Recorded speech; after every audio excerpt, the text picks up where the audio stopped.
Seja bem-vindo ao canal e audiolivro. Explore o melhor da literatura na plataforma Odyssey. Nossos audiolivros contam com narrações envolventes e produção de alta qualidade. Conto: A Espada de Damocles, de Bruce Sterling. A Espada de Damocles é uma antiga história grega com a estrutura profundamente satisfatória de uma lenda clássica. Está repleta de verdades humanas eternas que, acreditem, ainda conservam o significado e a relevância, mesmo em nossa sofisticada geração pós-moderna. Examinei a história recentemente e o material é de primeira qualidade. Basta acrescentar algumas datas e atualizar certas passagens. Por isso, aqui vamos nós. Era uma vez um homem chamado Damocles, um cortesão menor no palácio de Dionísio, tirano de Siracusa. Damocles se sentia infeliz na posição que ocupava e invejava o Fausto em que vivia o tirano. Na verdade, o termo tirano é um pouco enganoso, porque não tinha na época o significado que tem hoje em dia. Tudo o que tirano quer dizer é que Dionísio, 405-367 a.C., havia conquistado o poder pela força, em vez de chegar ao governo por vias legais. Não significa necessariamente que Dionísio fosse um bruto sanguinário. Afinal, são os resultados que contam, e às vezes a gente tem de interpretar as leis de forma um tanto flexível se quer chegar a algum lugar. Vejam, por exemplo, esse era uma vez que acabei de usar. É ótimo para começar a história. Mas, pensando melhor, não soa muito grego. Lembra mais os contos de Grimm, coisa para crianças. Usar a expressão em um mito grego é como colocar uma torre gótica em um templo helênico. Algumas pessoas, críticos modernistas, poderiam dizer que se trata de um artifício de mau gosto, que compromete todo o esforço artístico.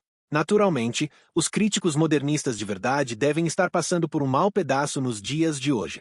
A vida para eles deve ser uma tortura. Aposto que quase não veem a MTV. Os modernistas adoram estruturas coerentes, organizadas, e hoje está tudo misturado. Especialmente nos lugares onde as coisas realmente acontecem, como Tóquio. O Japão pós-moderno é como um gigantesco templo shintoísta com chaminés de fábrica. Culturalmente falando, o país é uma quimera, mas as pessoas não criticam muito o Japão, porque, capitalisticamente falando, está chutando o traseiro de todo mundo. O sucesso é assim mesmo. Vocês sabem.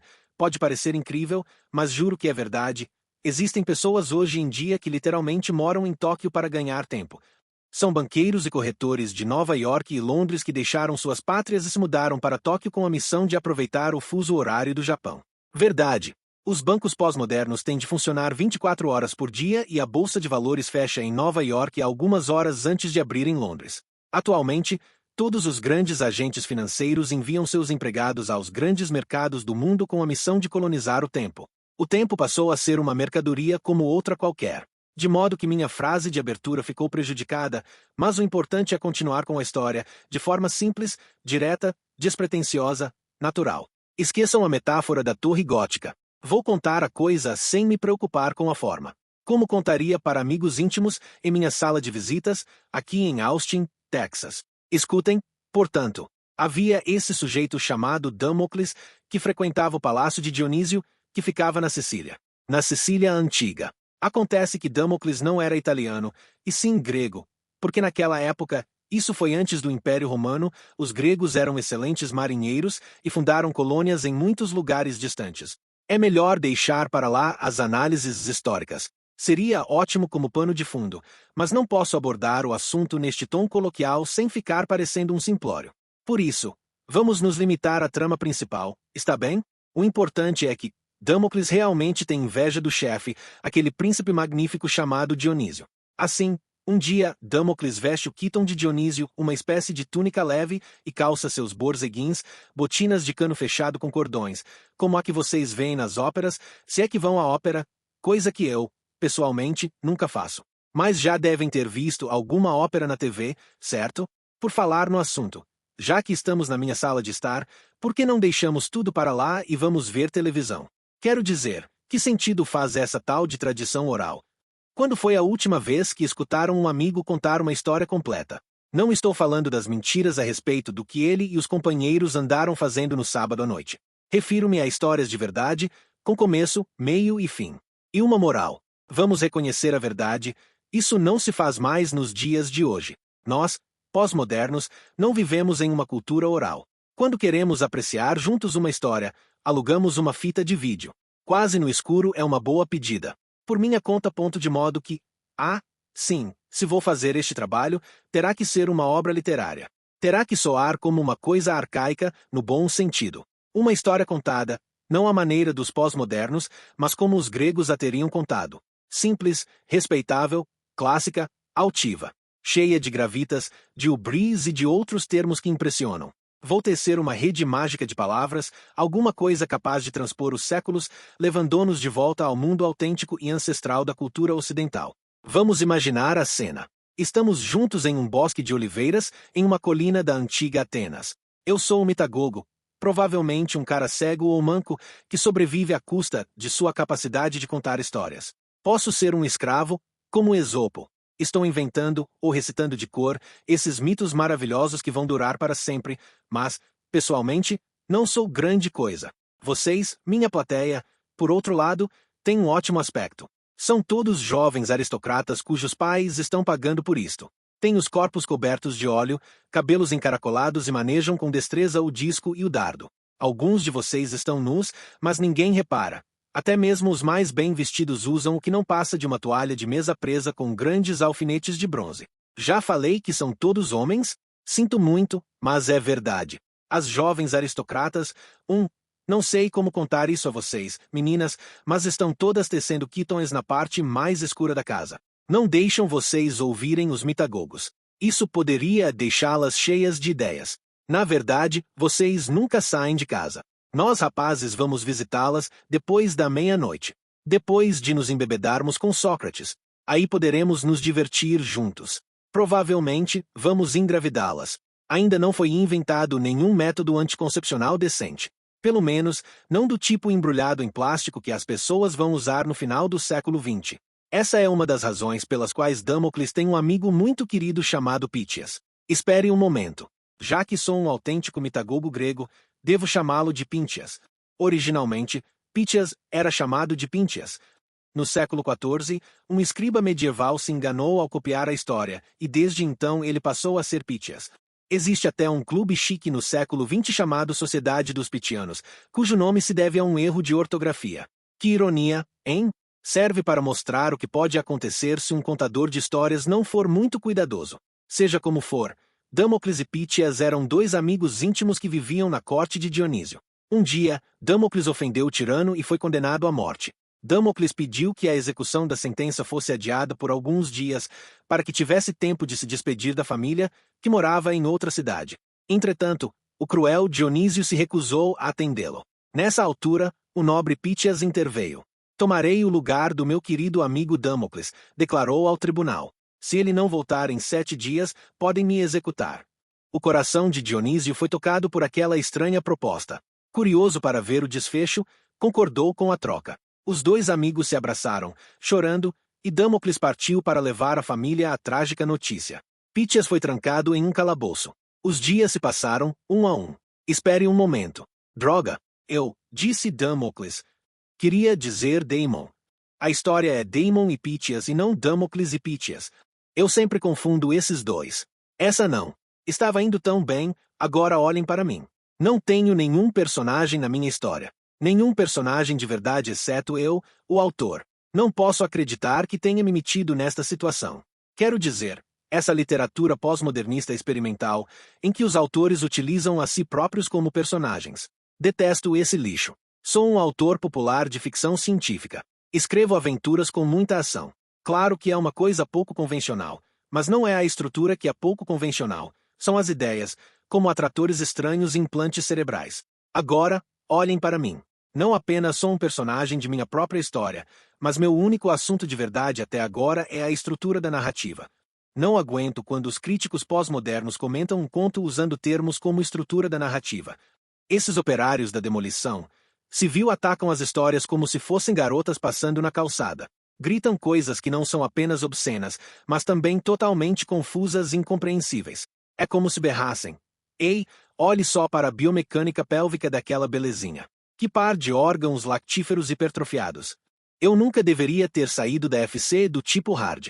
Esse é o meu problema. Desde o começo era evidente que isto iria acabar se transformando em uma daquelas fantasias históricas malucas. Nem mesmo sou o autor apropriado para ser um personagem desta história. O que esta história precisa é de um personagem como T. Powers, autor de Os Portões de Anubis e em Marés Mais Estranhas. De repente, T. Powers apareceu. Olhou em torno, com um olhar penetrante. Não, se vou escrever alguma coisa nessa linha, é melhor usar o estilo de Powers. De repente, T. Powers mergulhou de cabeça na história. Seu cabelo estava pegando fogo e ele estava equilibrado em um par de pernas de pau. Rangendo os dentes, arregalou os olhos, que brilhavam no rosto coberto por várias camadas de maquilagem de palhaço, e disse: que diabo de cenário é este? Não há nada aqui a não ser um teatro da Grécia Antiga em ruínas. Eu poderia fazer uma pesquisa melhor de olhos fechados. De qualquer forma, prefiro a época vitoriana. A essa altura, uma voz entrou na história, vinda de uma região do espaço narrativo que nem mesmo nós podemos localizar. Ela disse: Ti, que está acontecendo? Powers respondeu: não sei, querida, estava sentado aqui, com meu processador de texto, e... Ai! Alguém pôs fogo no meu cabelo. Serena, traga o meu rifle. Oh, não! T. Powers desapareceu rapidamente da história. A maquilagem desapareceu do seu rosto e sua aparência voltou ao normal. O cabelo parou de queimar. Estava praticamente intacto. Ele foi até o banheiro do seu apartamento, em Santa Ana. Pegou um pente e penteou-se. Depois, esqueceu que havia participado da história. Não aposte nisso, amigo. Juro que nunca mais acontecerá de novo. Não fique zangado. Muitos escritores fazem isso. Como a mulher, de Damocles, Pandora. Ela não é a Pandora da lenda grega original, a mulher de Epimetel. Pandora ainda não apareceu na história, mas ela é um personagem muito interessante. Gosta de fazer declarações agressivas para o leitor. Frases como: não sou a irmã de Adolf Hitler e Anne Frank, não comi, bebi e respirei veneno durante toda a minha vida, pensa que sou inocente, meu leitor e cúmplice, esse tipo de coisa. Pandora é na realidade um disfarce da autora-personagem no épico experimental de FC de Ursula K. Le Guin sempre voltando para casa. Não sei exatamente como Pandora entrou nesta história. Acho que o erro foi meu, mas estou disposto a brigar com qualquer um que afirme que sempre voltando para casa não é FC de verdade, mesmo que não seja, exatamente, um livro. Para começar, sempre voltando para casa vem com uma fita de áudio que ajuda muito a narrativa. Gostaria de fornecer uma fita de áudio com essa história, música popular japonesa, talvez, ou John Cage, mas estava curto de grana. Em vez disso, vou me limitar a tocar a fita de Sempre Voltando para Casa aqui no escritório. Comprei-a pelo reembolso postal. Está cheia de canções melosas em línguas inventadas. Chega de Pandora. Eu ia escrever uma cena em que Damocles acorda na cama com Pandora e ela faz alguns comentários mordazes a respeito de ter que tecer os Keatons e coisas assim, mas acho que vocês já entenderam. De modo que lá está Damocles saindo rapidamente de casa e indo direto para o trabalho. Está tão ansioso para começar a história que não apenas se põe em ação em medias res no estilo de Homero, mas está disposto a aceitar um presente de tirar o fôlego. Damocles é um funcionário subalterno na corte de Dionísio. Na verdade, sua profissão é a de adulador, de acordo com as disputas tusculanas de Cícero. Não é um burocrata, como os funcionários pós-modernos. Não existe burocracia em Siracusa, é tudo feito por um pequeno grupo de famílias da elite que controlam tudo. Siracusa é uma cidade pré-industrial, com uma população de cerca de 50 mil pessoas. Uma cidade-estado independente, do tamanho de Oshkosh, Wisconsin. Damocles ganha a vida bajulando pessoas que podem matá-lo em um piscar de olhos. É um cruzamento de poeta com relações públicas. Está muito bem de vida, se considerarmos que nasceu pobre. Come carne quase toda semana. Para a maioria dos gregos do período, gente comum, só existem dois tipos de comida. O primeiro é uma espécie de lavagem e o segundo é uma espécie de lavagem. Damocles, porém, está praticamente em fim de carreira. Depois que o tirano leva alguém para o palácio e se dispõe a alimentá-lo, não resta muito espaço para continuar a subir na vida. Quase tudo é determinado pela sua estirpe ou por um golpe de Estado. Damocles não nasceu nobre, e se houvesse um golpe de Estado, provavelmente seria executado imediatamente, acusado de ser um intelectual pretensioso. Damocles podia se alistar no exército e participar de uma das incontáveis pequenas guerras de Dionísio, mas provavelmente seria ferido em batalha e morreria de tétano. Também há uma boa chance de que a disenteria o pegasse antes mesmo de entrar em combate.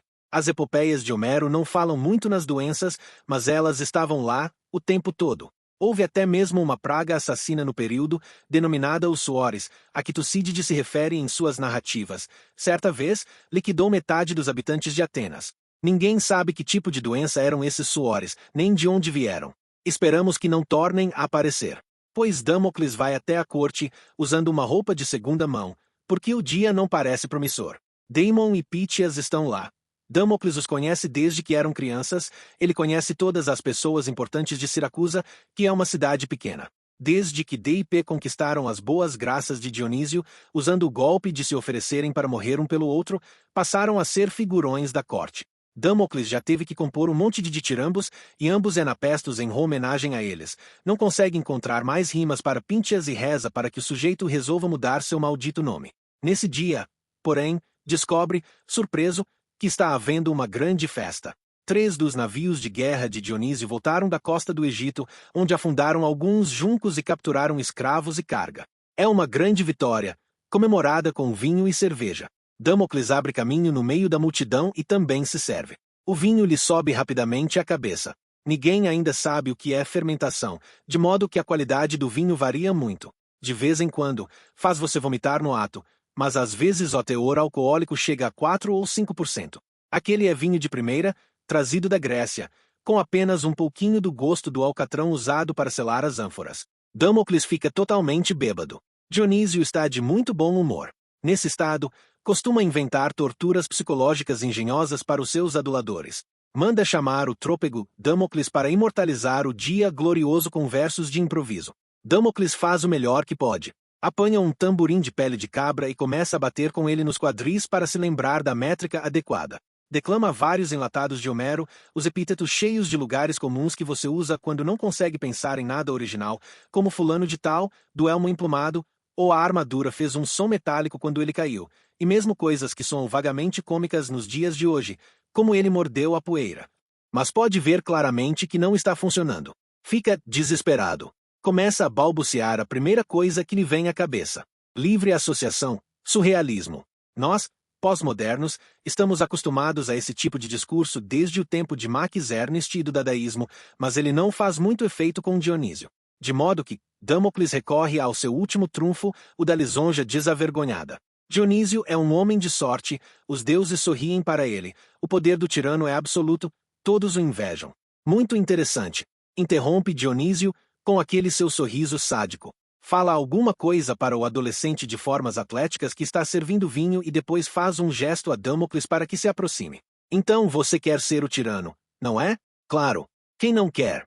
Muito bem, diz Dionísio, em voz alta. Sente-se aqui no meu trono, na verdade, um divã, e seja o rei da festa. Você, o humilde Damocles, será o tirano por um dia. Tira da cabeça a faixa real e coloca-a na de Damocles. A partir deste momento, você é que manda. Vamos ver como se sai. Puxa, muito obrigado. Balbucia Damocles. Que barato. O rapaz do vinho desapareceu misteriosamente, mas Damocles, que prefere o sexo oposto, recorre aos serviços de uma bela escrava egípcia. Pouco depois, está comendo javali assado, bebendo hidromel e contando piadas que fazem a corte morrer de rir.